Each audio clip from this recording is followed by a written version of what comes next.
Good afternoon, everybody. My name is Inga Cotton. I'm the founder and executive director of San Antonio Charter Moms, and these are Charter Moms chats. And today we have a new blog post at sachartermoms.com, and it's from the team at Marvelously Made, the school for young children, which is on the northwest side of San Antonio in Helotes. And so to talk about the blog post, which is about the Save Childhood movement, we have the author of the post. So in the middle of the screen is Jennifer McCarville, and she's the founder of the Save Childhood movement, and she's also the founder and director of Marvelously Made. And then alongside her are two parents, and also one is also a teacher. So on the left side of the screen is Cami Daigle, and she's has a child at Marvelously Made who's almost 7 years old, and she's an integral part of the Marvelously Made community.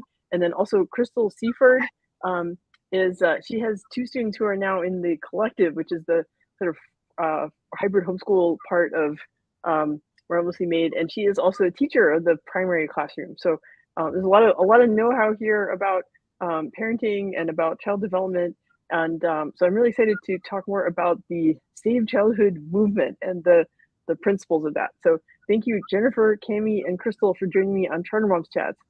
Awesome. Thanks for having us. Okay, so first I want to kind of set the stage a little bit about Marvelously Made. So Jennifer, if you could just explain, and I'm going to put the website up on the screen. But what is Marvelously Made? What's the mission and vision? So Marvelously Made, we're in our 13th year. We are a school for young children.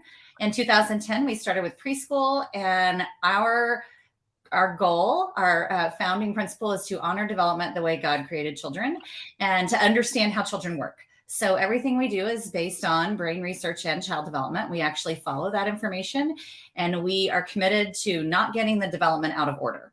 So that works so beautifully. And we look at the whole child in genuine ways. So the children leave at noon every day, so they have a balance of home life and school life. And we have added kindergarten, and then we added a primary class that's grown through third grade, which early childhood ends at third grade. So after that, during the pandemic, we added fourth through eighth grade, which we did that for our teachers' children. So they had a place to go during the pandemic while we were having school here at Marvelously Made. And those children leave at noon as well, but it is a homeschool hybrid because those parents take on language arts and math at home with their children, and they learn in community here. So it's very important to us to honor children the way they were created, to build community, and to continually advocate for children as we educate and empower others to do the same. Well, that's a great description in a nutshell. And but what I've learned over the years is that so like in the Charter Moms discussion group on Facebook, that like Marvelously Made kept popping up as people point to it as like, well, this is how school should be done. This is how we really should build the school around children so that they can develop in the healthiest way possible. And that's why I'm so happy to like have the guest post on the blog and have this opportunity to talk with you all, because I think, as you mentioned, you discussed in the post that research tells us what children really need, but because schools have been structured a certain way for a long time, and sometimes the way school is traditionally structured does not honor how children really develop. So I know you touched on that a little bit, but can you tell me like how is that important to you at Marvelously Made, and how did that motivate you to start the Save Childhood movement? Well, so I've been in education for about 35 years. So I've had a variety of experiences. And whenever I was in a place where I would just notice consistently that the practices didn't always follow development, not in every place I was in, but in a lot of places. And I always said when I felt like I was doing things to children instead of for children, it was time for me to move on. And you feel that when you don't honor the research, just shows you what the development tells us. So you learn a whole lot of things, but then you get the children. And it's just been really important to me, and it is to our educators here as well. Of course, to most educators, right? We want to do the right things for children.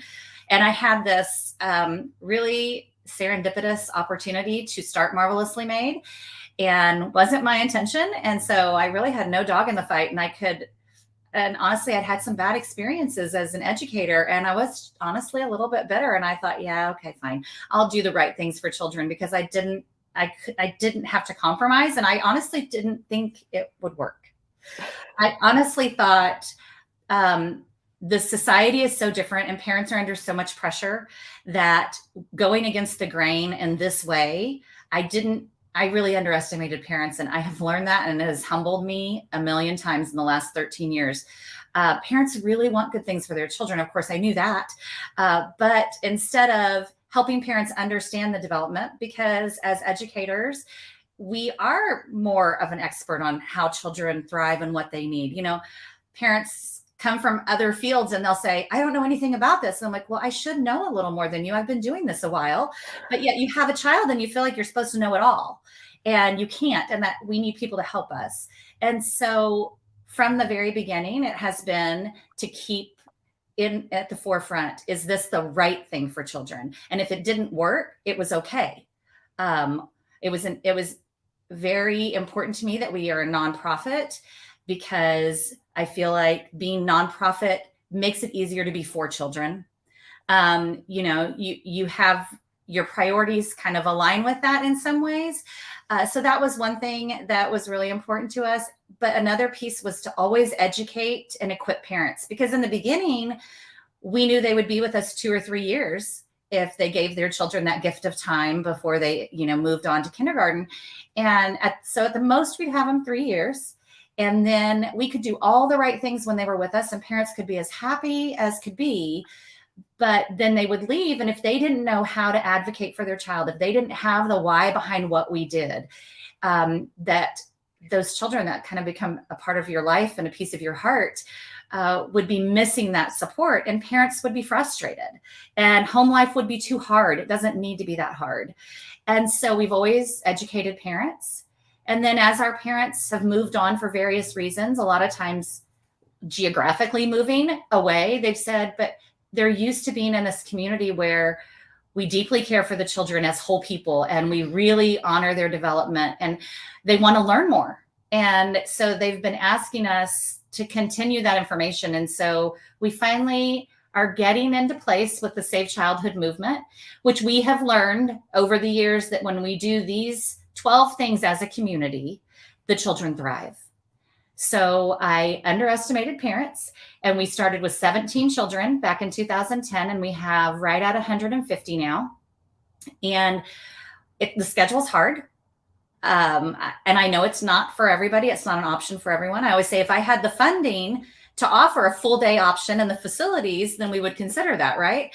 Not in place of this. This is a beautiful, beautiful thing, but maybe as a second option for other families. But there are families that do amazing things to match the schedule, and it's not easy, but it's good for children. And so we've seen that these are the things. We're like, what is it exactly that we do that we can educate other people on, so that together we can all save childhood? Because children are the same everywhere. They're the same everywhere, all over the world, from the beginning of time. They grow in the same patterns, in the same sequence. They need the same things. And so it's not specific to Marvelously Made. Well, when you talk about being amazed by what parents are capable of, right, and like how dedicated parents are to wanting the best for their children, like that really speaks to me, because like that's baked into what SA Charter Moms is trying to do, right? Like we're trying to make sure families know about their education options, and I think parents get underestimated. That people just assume that they'll sort of take what they're given, they'll sort of settle for it, but they're receptive. Like they want to ask questions.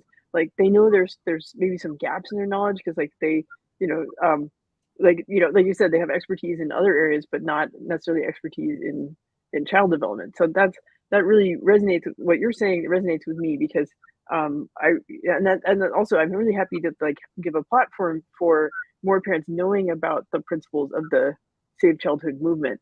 There was like one quote in particular from the blog post that struck me, because this you just mentioned this just a minute ago, that like children are they're kind of all the world over, they have these same patterns of development.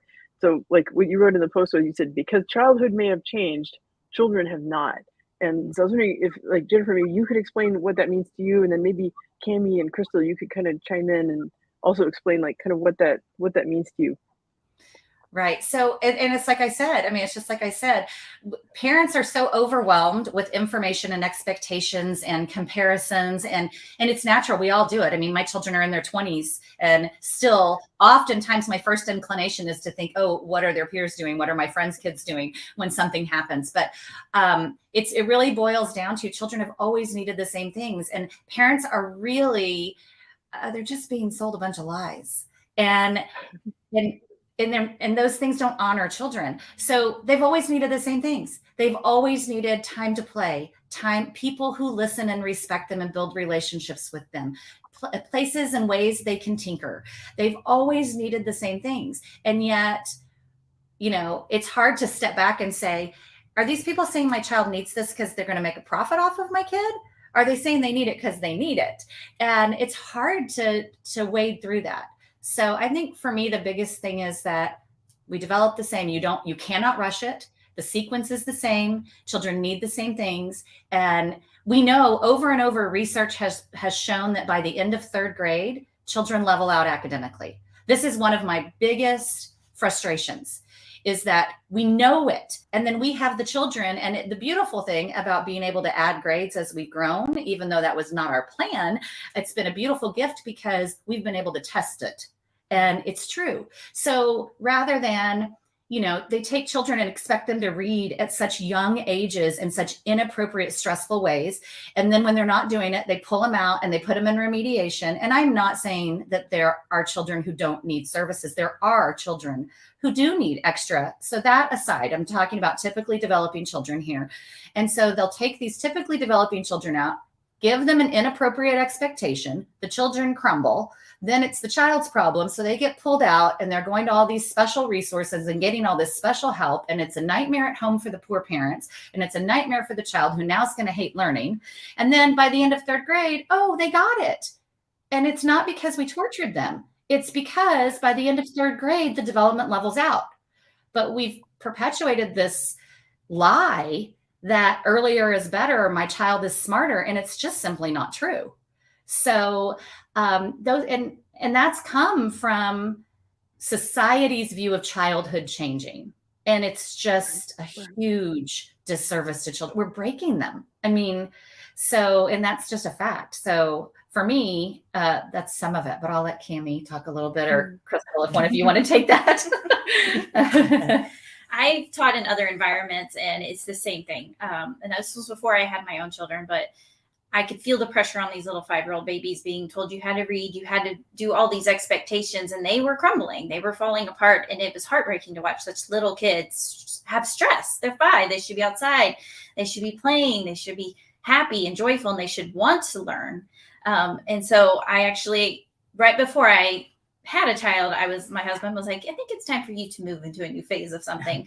And then I became a stay-at-home mom, and I knew I wanted different for my child. And that's how I stumbled upon Marvelously Made on accident when he was 4 years old. And it's probably the best thing that's ever happened to us. But it just children here are joyful because they get to be children. And yes, they are learning all the time. They're learning to read. They're learning all their math. They're doing it, but in this beautiful environment that feels no pressure. And it's just joy and happiness. And they love to learn. And that's what we want for these kids.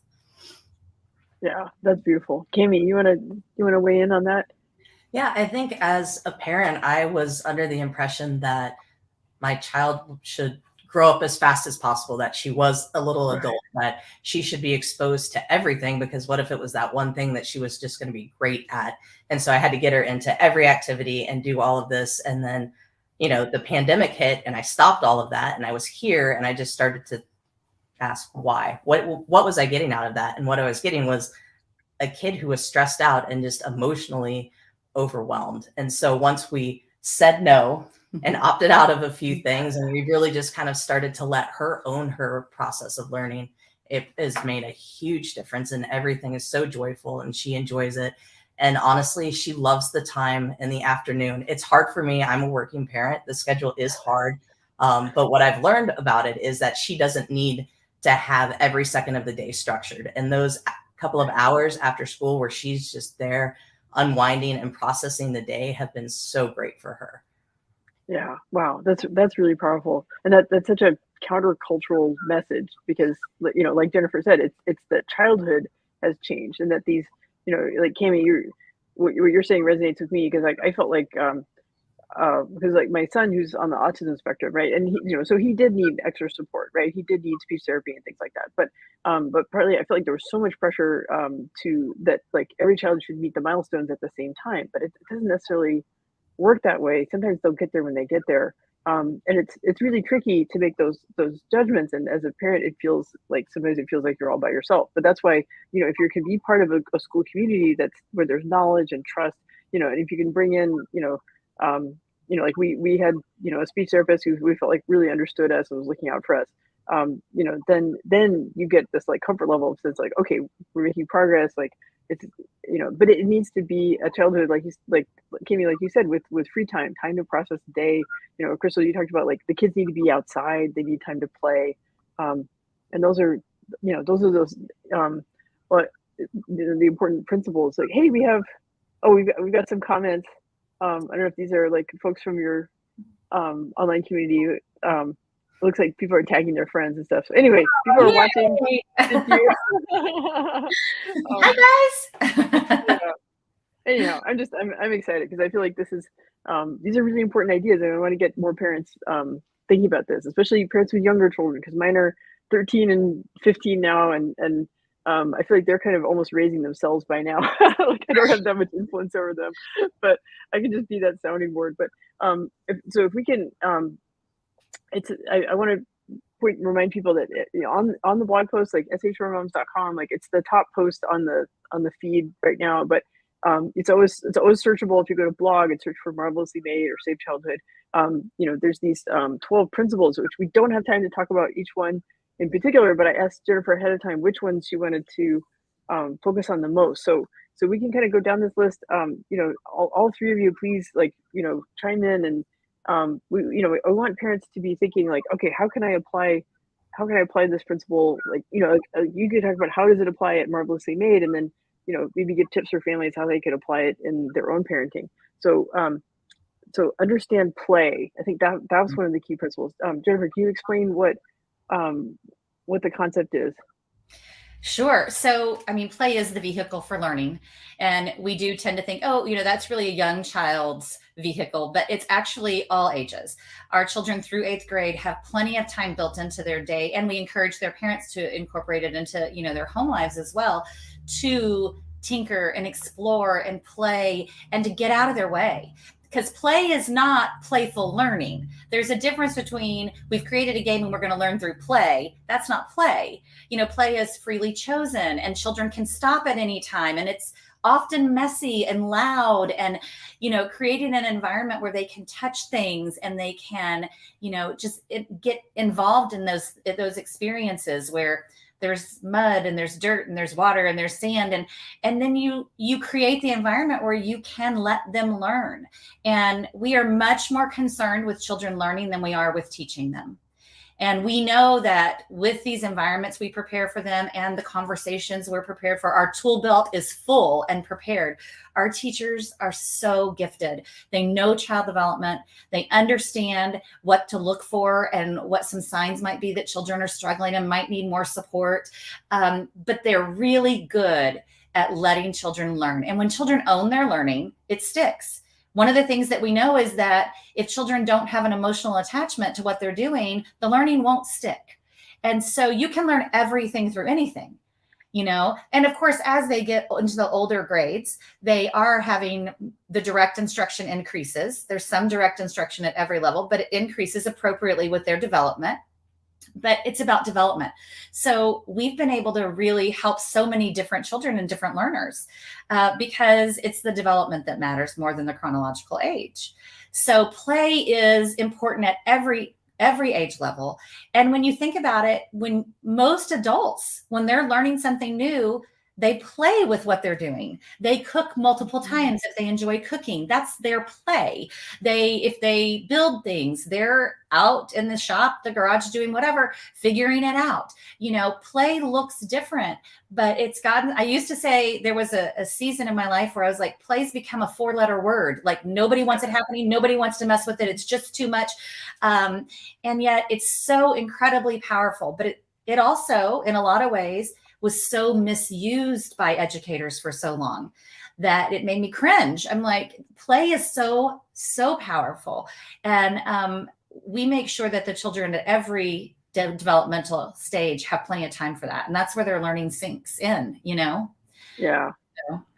I want to mention for folks, if you're clicking around in the blog post, like scroll down to the bottom and there's a link to about when the International Play Conference was in San Antonio last year, and so that's a fun rabbit hole for people to drop down, because there's a whole global movement about the importance of play. So I just wanted to shout out to that. So maybe Cami and Crystal, could you kind of comment on what play, how play is important to how you're raising your kids?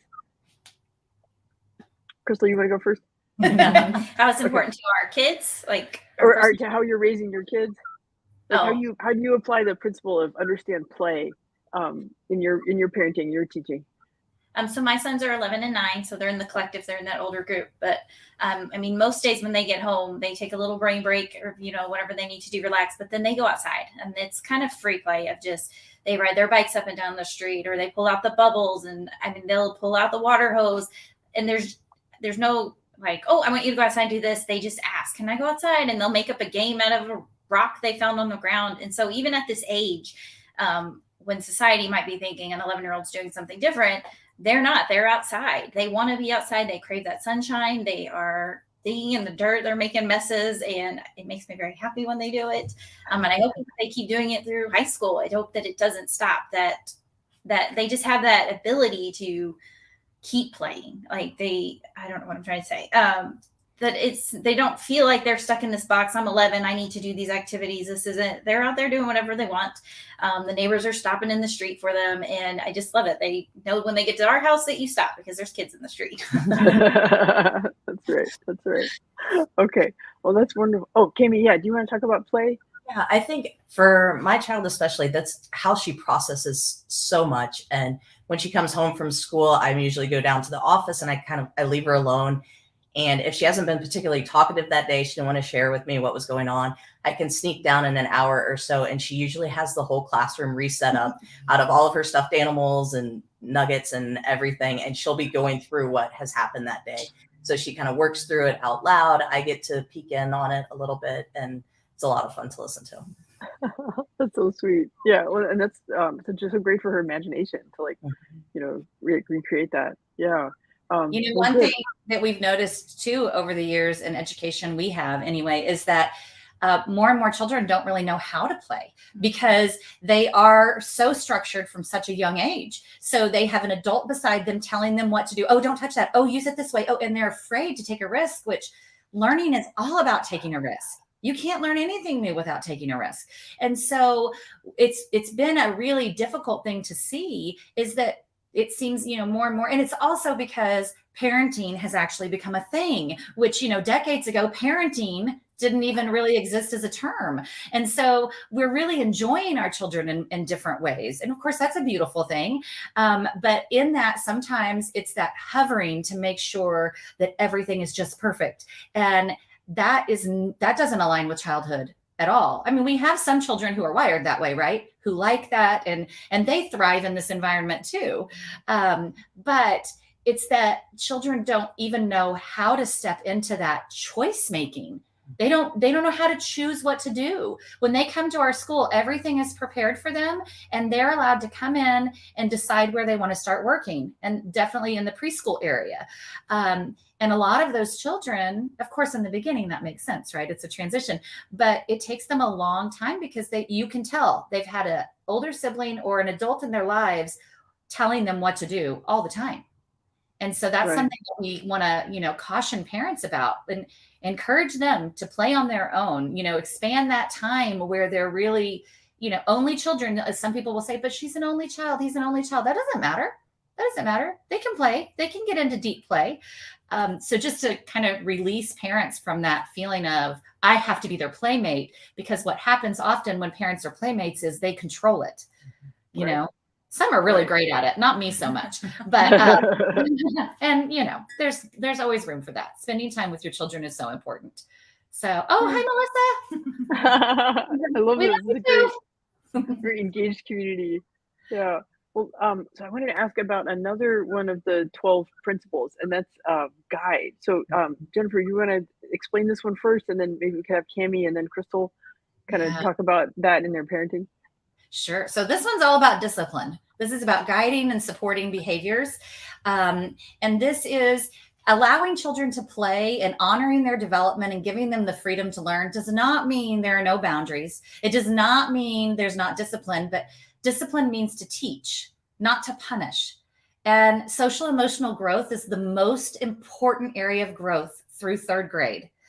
And we know through research, by the time children are 7 years old, their personalities are set. There's so much in play and solidified in those first 8 years of life. But if we want them to learn anything, we teach it, right? We teach them how to play the game. We teach them how to read. We teach them a lot of things. But when it comes to behavior, we punish. We don't teach. And it is so vitally important. Emotional intelligence is the #1 indicator of a successful adult.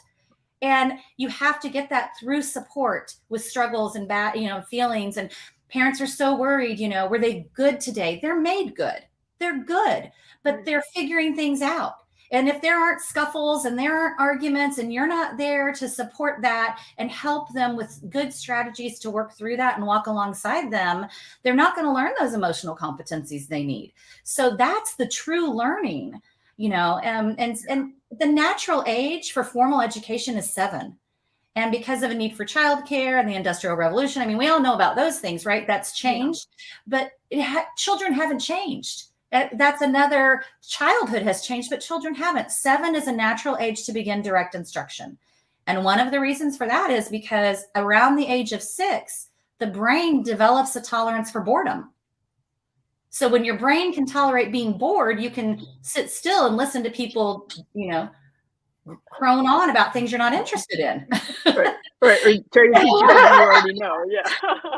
Yeah. So, when you, those pieces of knowledge as an educator have been so humbling for me. Like, now, of course, I am not saying that younger children don't sit still and don't listen. And there are some children that are just very, very quiet and gentle and, sedentary. They enjoy sitting. And yes, of course there are, but they still are interested in what's happening around them and what they choose to engage in. You can't leave those pieces out. Right. That really resonates with me, because I feel like it's not fair to expect kids to know what to do and to only just, negatively punish, oh, you did the wrong thing. You did the wrong thing. It's like, we have to model what to do. And we have to kind of talk it through with them. Like, well, here's a way to problem solve this. And I know that was something that I tried to work on a lot. Like I'd get help from the speech therapist about okay, if your son seems really frustrated and he doesn't know how to explain, it's like, okay, try to encourage him to find more words, to talk about what he's frustrated about rather than acting out. And, and I would get, if ever he was in a situation where I felt like an adult, like a teacher had made up their mind that he was just a bad kid, I would just try to get him out of that situation, because it's not that he's a bad kid. It's like he just doesn't have the tools to try to communicate what he needs, or try to respond to the situation in the right way. But he's still developing, and don't try to apply expectations of an older child to a younger child. Also too, my kids are both very tall, and so people would misjudge his age and expect him to developmentally act the way he looks. And it's like, no, he's like a couple years younger than that. So just, give us a little more time. Right. So. Well, and even older children, if they haven't been given space and support to learn the skills, it's just so important for their whole development. And so boundaries are important. And, the most important thing for us here is that children are kind, and you can't just say be kind or, teach it for a short time and figure everybody's got it. We're going to check that box. We're learning and all the time. But, they know that there are a few things that they know for sure. And one is that you need to value people just simply because they have value. You don't have to like them, but you need to be kind to them. And then we have to show them what kind means by the way we model, by the way we talk about people when they can hear us, by the way we live our life. Be worthy of imitation is huge. And so that's an important way that they learn that. And that stop means stop. So the discipline is very important. People see children here playing and climbing trees and throwing paint across the yards and doing things that they have ideas for. And the teachers are like, instead of saying, no, don't do that, they're saying, what do you need? Okay, let's find an appropriate place for you to do that, maybe. But okay, or I can't let you do that. There's that boundary from time to time. But one of our Safe Childhood principles is say yes, because that's our default. But often our default is to say no. But often we can say yes. Let's find a great place for you to throw paint with those. Why not? I mean, and so it's really important that we invest that time in them. They don't leave their hearts at home. Everything comes to school. Everything comes to school. So parents communicating what's going on with their children, not feeling like you're going to be judged and not being judged. I mean, there can't be judgment in our schools for our children to thrive or their families. We're all trying. Yeah. Yeah. But piece. Cami, do you want to comment about this principle, about guide, kind of the discipline, but in a positive way?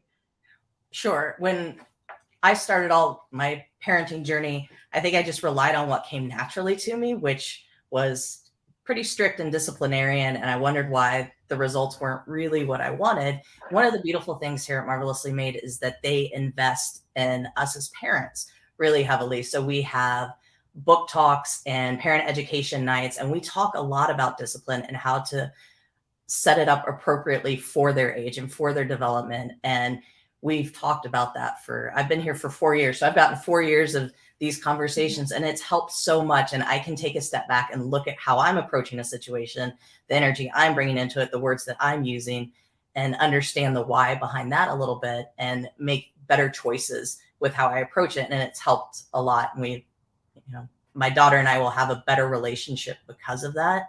And so I've always really appreciated that aspect of it.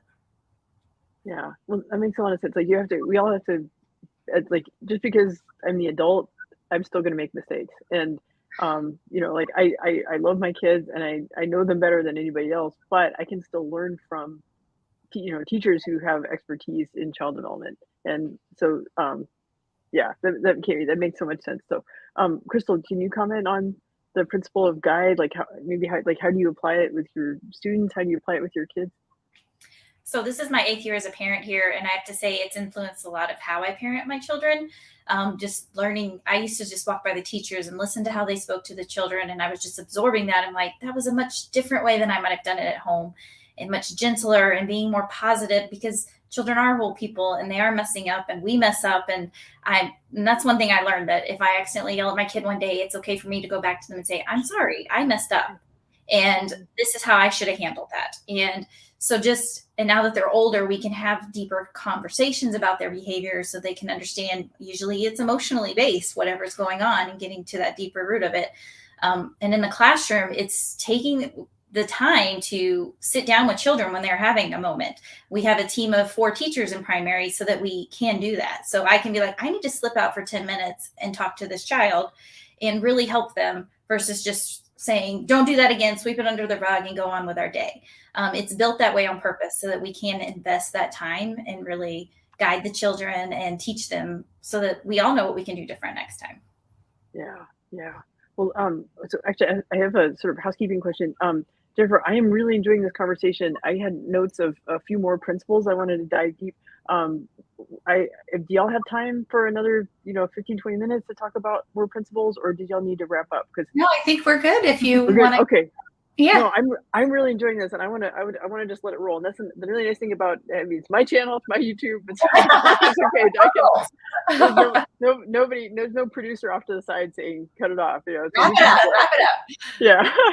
No, let's like let your profits run. If this is great, okay. So I'm gonna skip ahead a little bit. Like in when we were talking about the guide principle, Jennifer, you mentioned about say yes, but also about say no. And Right. so I was wondering if you could talk more about that, because I think this is a really key one.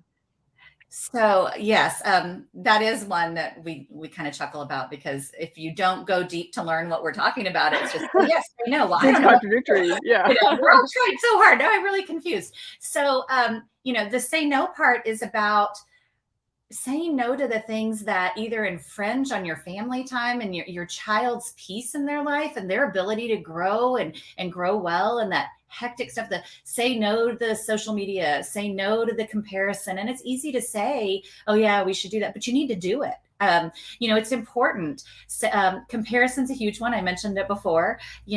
Saying no to testing. When we tell parents, you can opt out of standardized testing, you can opt out of homework, they're like, you can? Yes. And if we want schools to change, we need to be telling parents, because parents will be the change in education, hands down.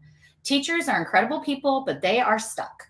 So I tell the parents all the time, you are going to change education, and I want to light the fire in you and help you. We've had parents come back saying, wait, I gave my child an extra year in preschool, and now the local elementary school is saying they have to go to first grade because they're too old to be in kindergarten. Will you help me write a letter, because they're not putting my child in kindergarten? I'm like, okay, yes. We've had parents come back and say, so many of the children in my child's first grade class have motor issues and their hands are weak and they don't like to write. Will you help me? I would like to make a pitch to develop a handwriting lab in our library. Done. Or we got together and we met with the principal and we said, we talked to them about recess, and we were able to implement a change in that.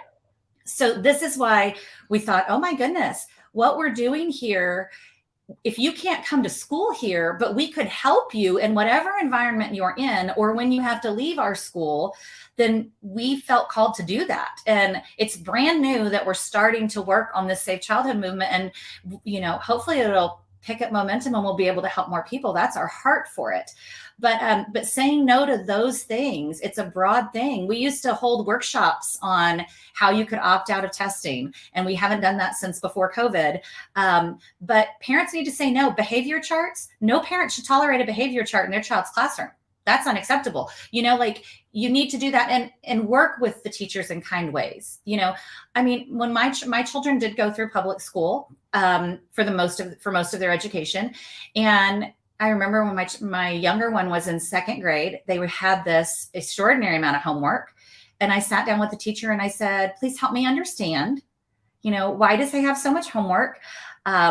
And we talked about it, and she actually met with the team. She happened to be the team lead, which was an additional blessing, I think. But they met and they kind of, they hear you. They restructured how they did homework. I was like, he understands this. I feel like it's infringing on our home time, and he's tired and he's young and all of these things. And they were really responsive to that.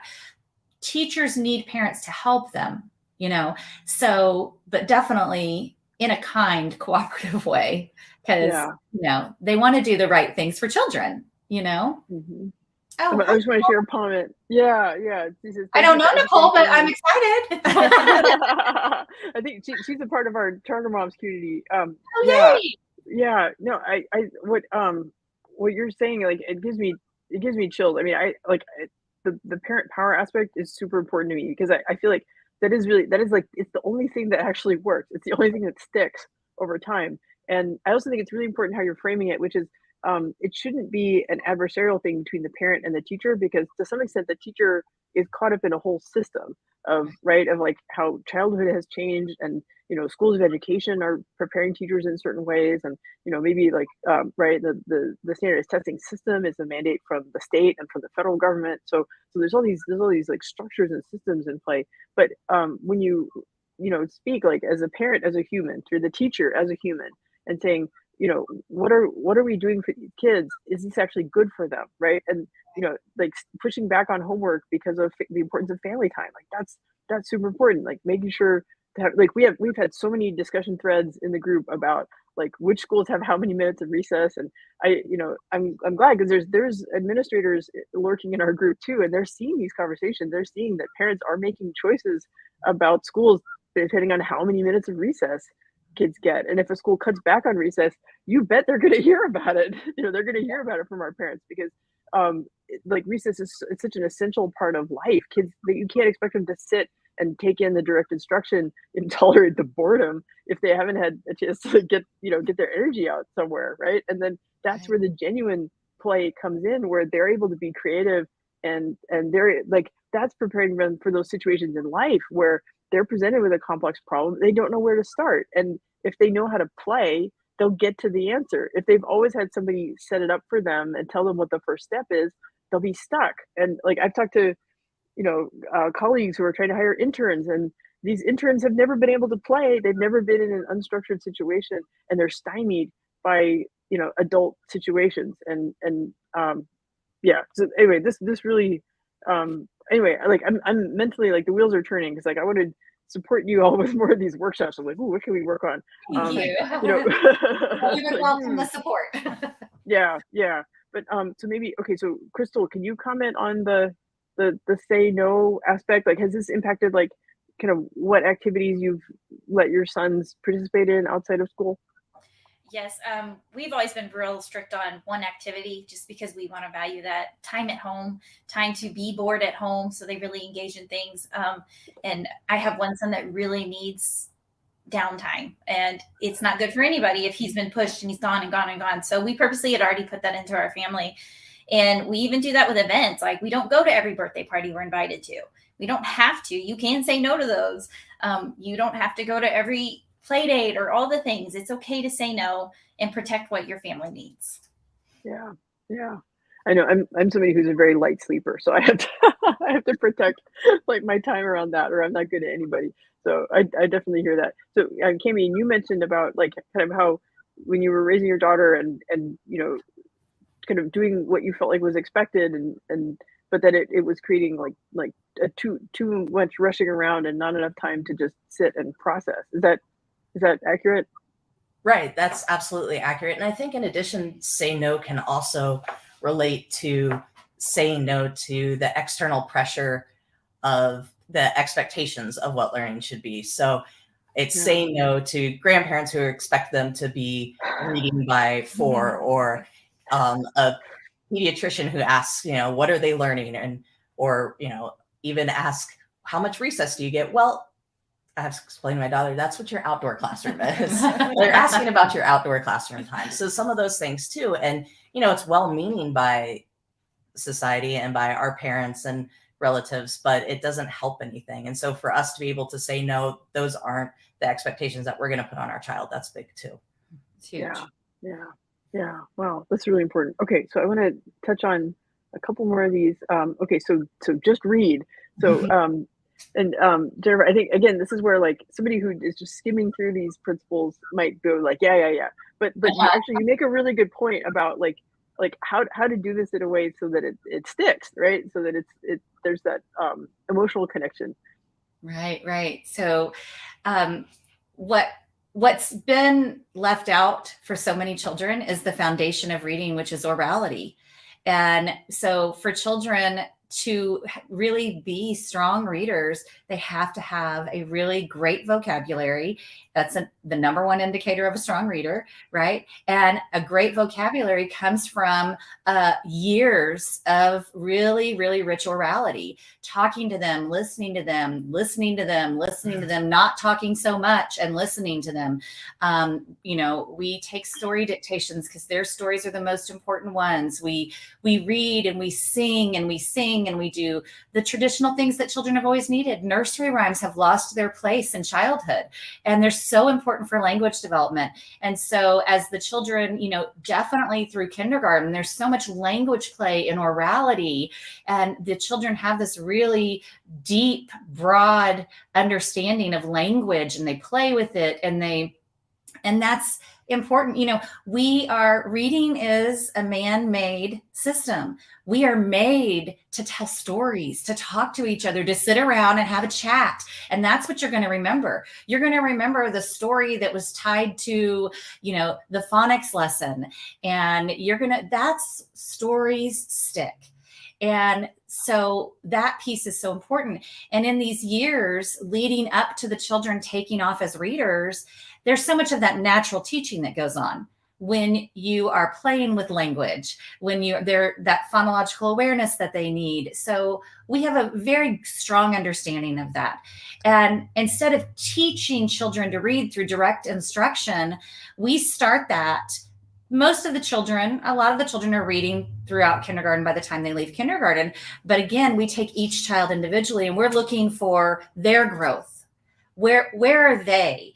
And what are we seeing? And then we start direct phonics instruction in first grade, because that's the appropriate time. So that's why I say we don't get the development out of order. So if we know that's the appropriate time for the brain, why would we do it when they're 3 or 4? It doesn't make sense, and you're wasting their time. And I'm not in the business of wasting children's time. So there's a lot of reading to them and talking to them and understanding how children really thrive. We want them to love reading. We don't want them just to read. And I have personally been involved with, not responsible for, but involved with so many families who share their stories about their children crying about reading and hating reading. And then now as adults, they hate to read, hate it. And that just breaks my heart. It comes out of a good intention, right? We know that you need to be able to read, and that's important, but earlier is not better. And you're missing the pieces that build for the love of reading.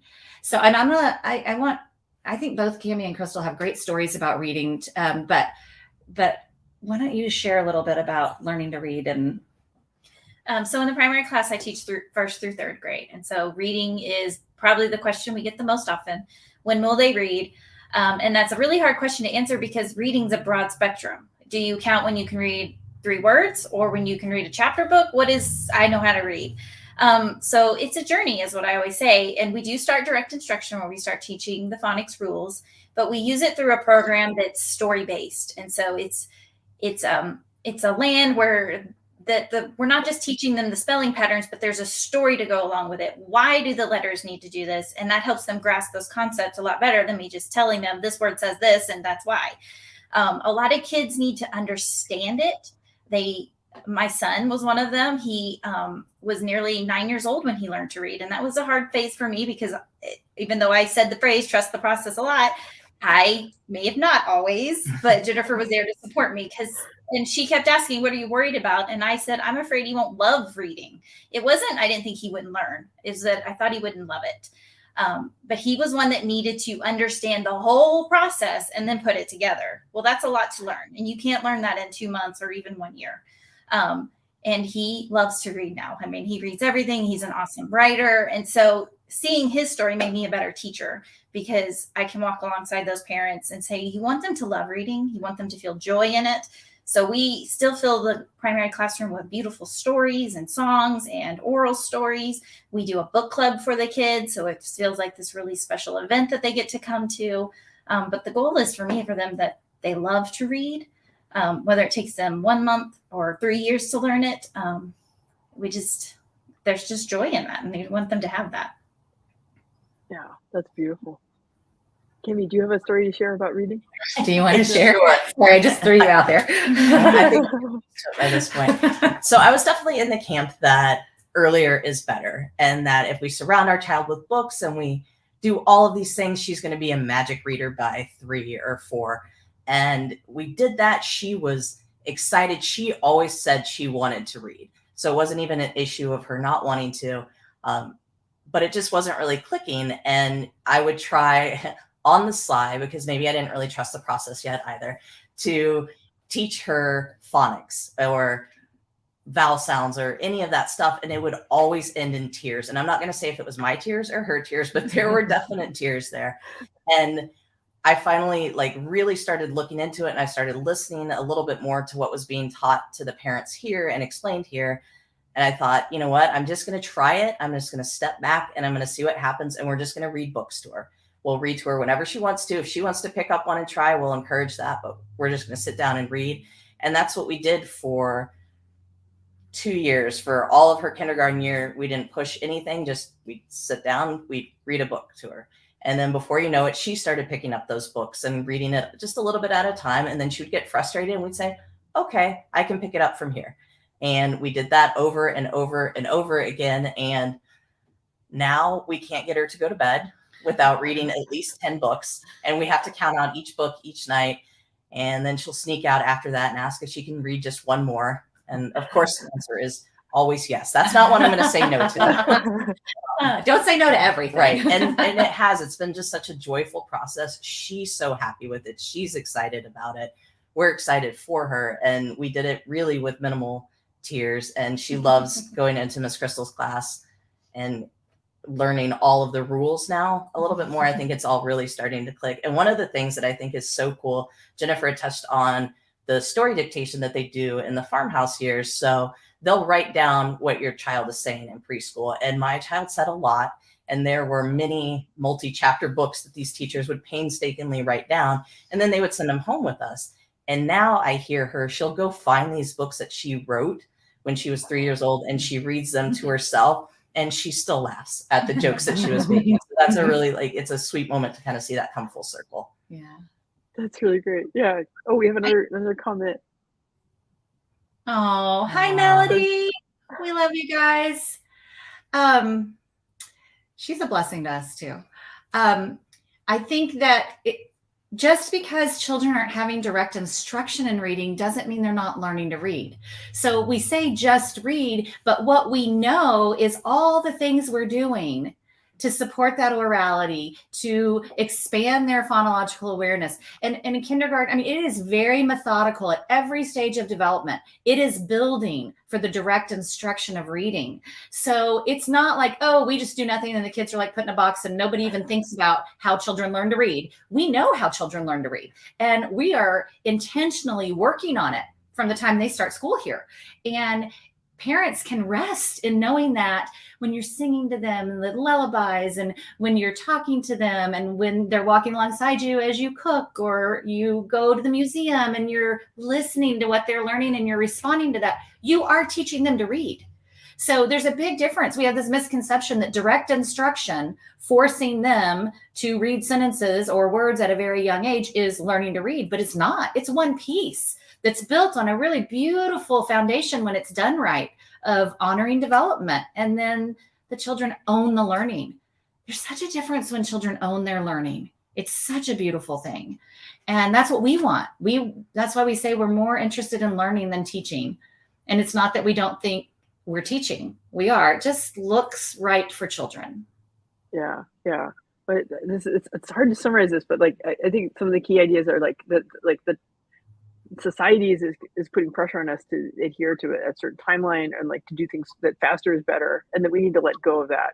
And that but also like it's not just like letting things go, because like as you talked about with the guide, right, there are boundaries, right, and we need to model kindness and things, and that it's the kids are spending lots of time listening and talking and reading, telling stories, listening to stories, but it's grounded in an understanding of child development. And so they're making progress. It just doesn't look the way it would look in maybe what's a typical classroom where there's a lot of direct instruction at an early age. So is that fair? Kind of how we summarize that? Yes, I think it's very fair. And okay. I think that, okay. When we refer to direct instruction, we mean the teacher sitting the children down and teaching them the concepts and expecting them to learn them that way. Right. People think, oh, well, the kids just do whatever. No, they don't. It is a very controlled environment, but our boundaries are invisible. And I always say, I'm not interested in controlling children. I'm interested in helping them learn to control themselves. And when they're having trouble doing that, walking alongside them in gentle ways, but also that say, this is the place we stop.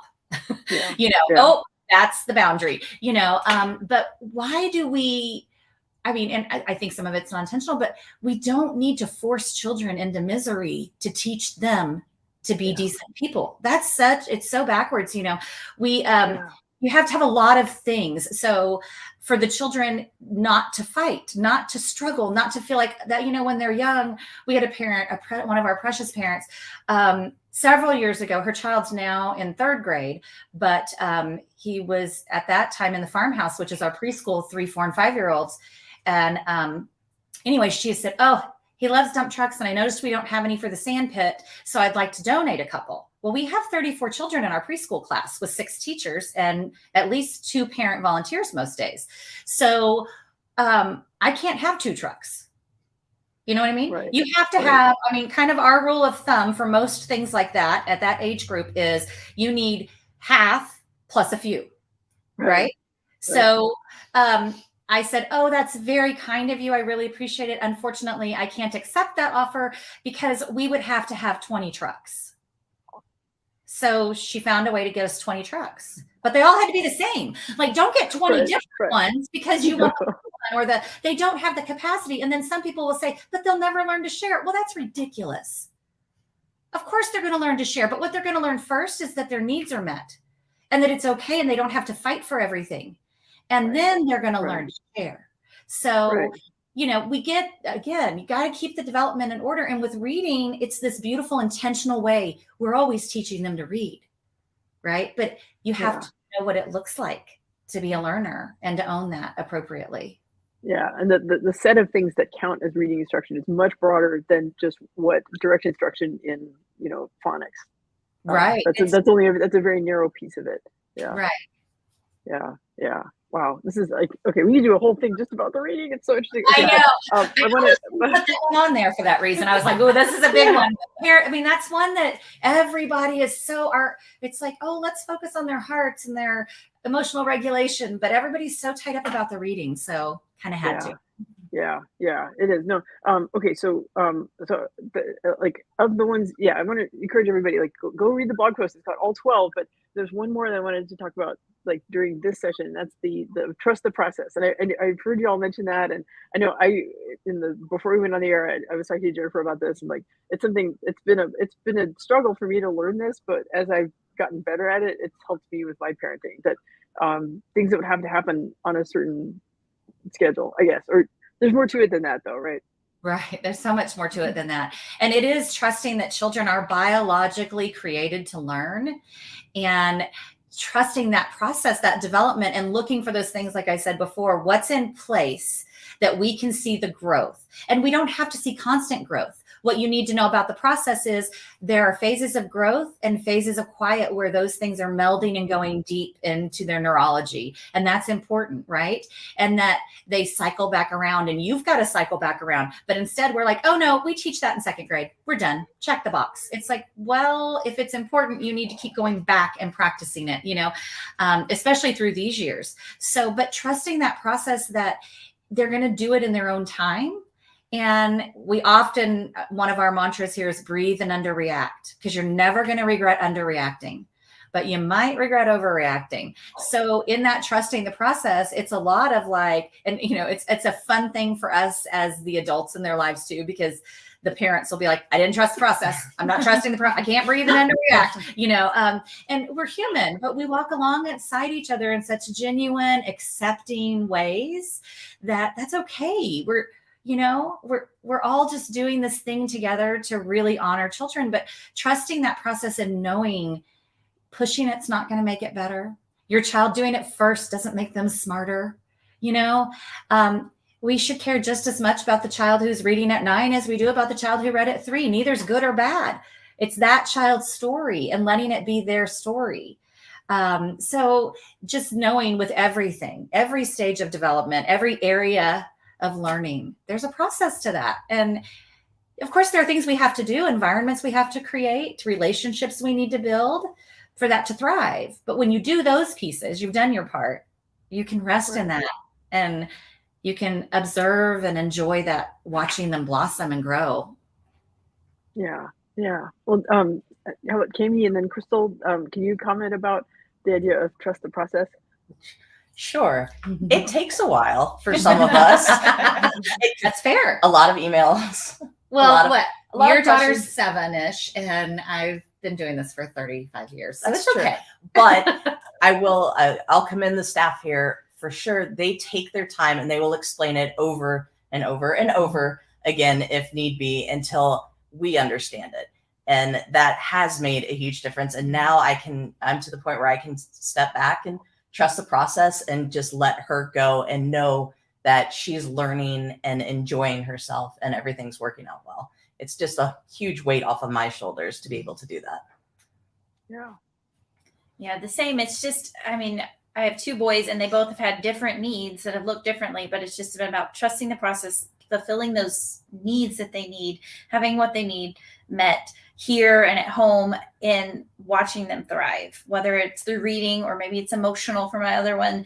It's just, and you just breathe and you enjoy your child where they are, because it goes by so very fast, which is, everybody tells you that, and it does. And so if you're putting that pressure and you're stressing your child out, you're not enjoying that moment.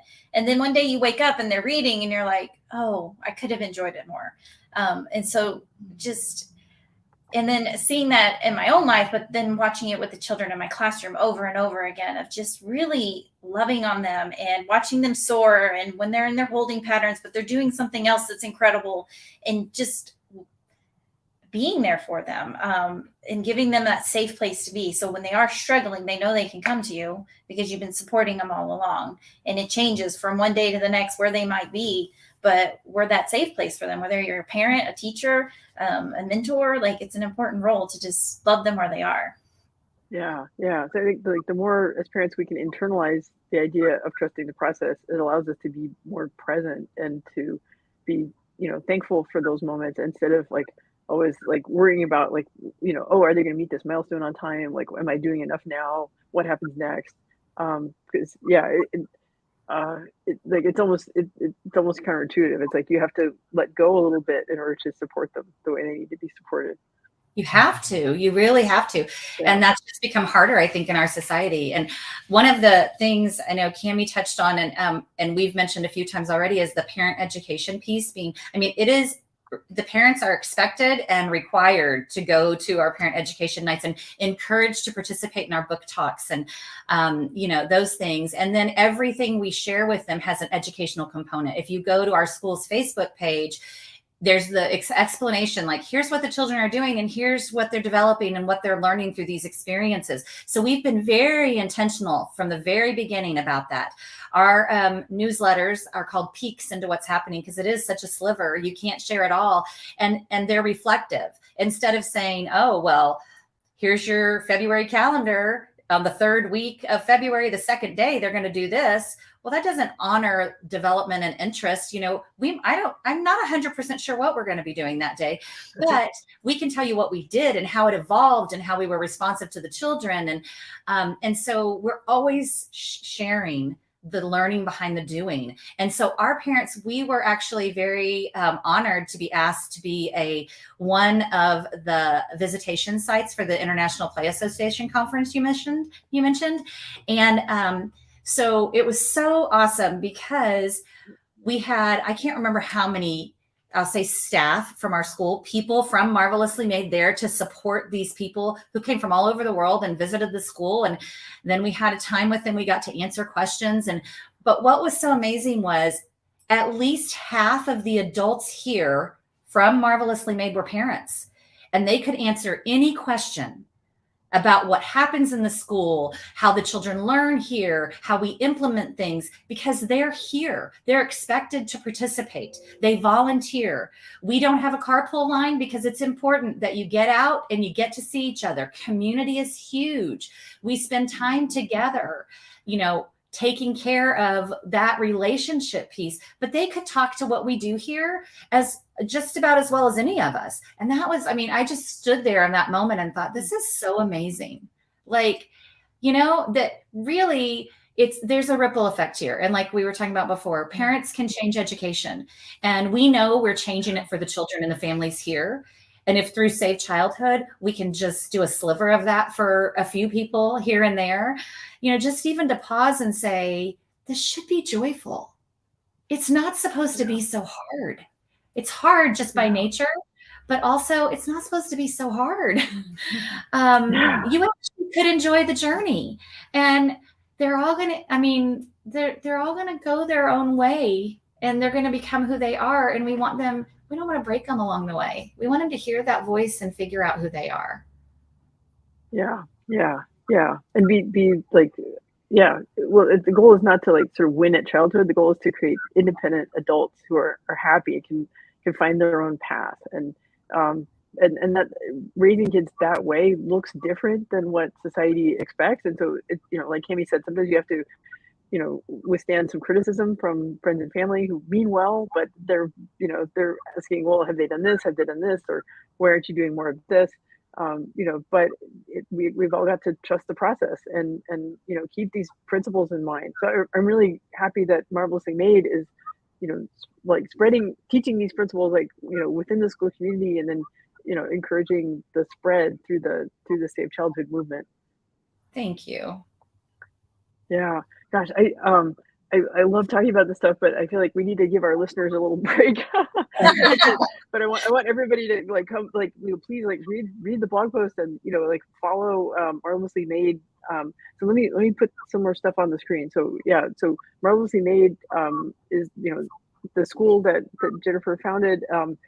And then the Save Childhood movement is this. I love the T-shirts that that Cami and Crystal have. But it's the idea of spreading these principles. So the blog post has the principles. I'm going to put it up on the screen. It's kind of a mouthful, but the Facebook page is great for the Save Childhood movement. And actually, there's a link to this in the blog post. So if you don't want to type in all the digits the way they are on the screen, but like there's on this Facebook page, there's like social posts that explain more about the principles, and and what a great way to get like reminders and nudges and kind of keep these things top of mind. So even if you're not part of the Marvelously Made community, you can still soak in these ideas about Safe Childhood and be part of spreading these good ideas, because this is what we need more of. I feel really strongly about that. Yeah, children deserve that. They can't have their own voice. We have got to do the right things by them, because what we do know is we have a mental health care crisis in this country. I mean, a mental health crisis for children in this country. And it's a lot of it comes out of this pressure that we're putting on them when they're young. And so we have an obligation to advocate for them and to be a voice for them in real ways. And I'm really proud of the ways we're doing that at Marvelously Made. And hopefully the Safe Childhood movement will gain momentum, and we'll be able to partner with more people and help more people, and other people who have, different experiences and things they can share with us to, generate that momentum would be wonderful. But it's also hopeful to be a tool for those family members who are like, well, why are you doing it this way? And we'll be able to grow that into something that is a resource, just like you've done. Yeah, exactly. Well, I'm really, really honored to be able to partner with you all. And so thank you, Jennifer. Thank you, Cami. Thank you, Crystal.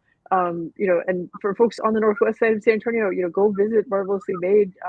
Tell your friends about it. I mean, it's a beautiful small school. I look forward to visiting. I feel like I've learned, soaked up so much about it just from talking to you all and from all the stories that are shared in the Facebook group. But the Save Childhood movement, like we all need to work together to spread these good ideas, because parents have power, and this is how we can make change happen.